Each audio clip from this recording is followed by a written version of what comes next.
Aksi seorang debt collector memukul seorang pria dengan kursi besi di rumah artis Vicky Prasetyo di Pekayon Jaya, Kota Bekasi, Jawa Barat. Terekam kamera pengawas dan korban yang merupakan calon suami Baby Lestari sekaligus kerabat Vicky Prasetyo diduga menjadi sasaran amukan saat debt collector datang untuk menagih tunggakan kredit.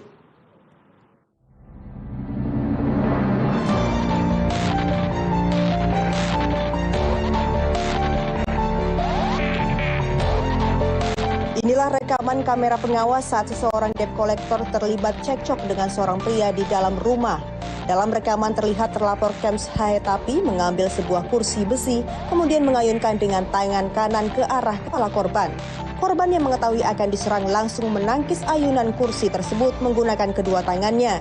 Akibat serangan tersebut, korban M. Rizky mengalami luka memar pada bagian tangan. Peristiwa ini terjadi di rumah artis Vicky Prasetyo, Taman Villa Baru, Pekayon Jaya, Bekasi Selatan, Kota Bekasi pada Sabtu 8 Agustus 2026 sekitar pukul 10:02 waktu Indonesia Barat. M. Rizky yang merupakan calon suami Baby Lestari melaporkan kejadian tersebut ke Polsek Bekasi Selatan.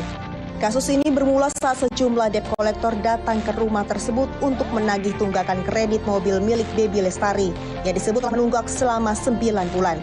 Saat proses penagihan berlangsung terjadi cekcok antara korban dengan terlapor. Polisi menyebut terlapor emosi karena merasa jawaban korban tidak menghargai dirinya. Emosi terlapor kemudian memuncak hingga kursi besi diayunkan ke arah kepala korban. Setelah menerima laporan, petugas Polsek Bekasi Selatan langsung mendatangi lokasi dan mengamankan pihak-pihak yang terlibat. Polisi kemudian memeriksa rekaman CCTV yang menjadi salah satu petunjuk dalam perkara ini. Selain rekaman CCTV, penyidik juga mengamankan kursi besi berwarna hitam serta hasil visum et repertum korban. Polisi menyatakan dari hasil penyelidikan dan pemeriksaan alat bukti ditemukan unsur tindak pidana. Di sebuah rumah di Taman Villa Baru, Pekayon, dengan menerima laporan aduan dari masyarakat tersebut, lalu anggota kami dipimpin Kanit Reskrim beserta piket fungsi yang lain langsung meluncur ke lokasi tersebut. Sesampainya di lokasi tersebut, anggota kami mendapati kedua belah pihak yang sedang cekcok dan melihat satu orang sudah luka. Lalu kita menengahi kejadian tersebut dan melakukan pengecekan CCTV.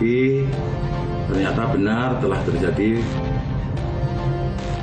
pemukulan dengan menggunakan kursi. Berdasarkan hasil gelar perkara, kasus ini kemudian dinaikkan dari tahap penyelidikan ke penyidikan. Penyidik menyatakan terdapat unsur pidana sebagaimana dimaksud dalam pasal 466 ayat 1 KUHP tentang penganiayaan. Kems Hayatapi selaku terlapor kini telah diamankan untuk menjalani proses hukum lebih lanjut. Polisi menegaskan proses penagihan utang tidak dibenarkan dilakukan dengan kekerasan, sehingga setiap perselisihan antara debt collector dan nasabah harus diselesaikan sesuai ketentuan hukum yang berlaku. Laporan Agung Rahman, Kota Bekasi, Jawa Barat, Garuda TV.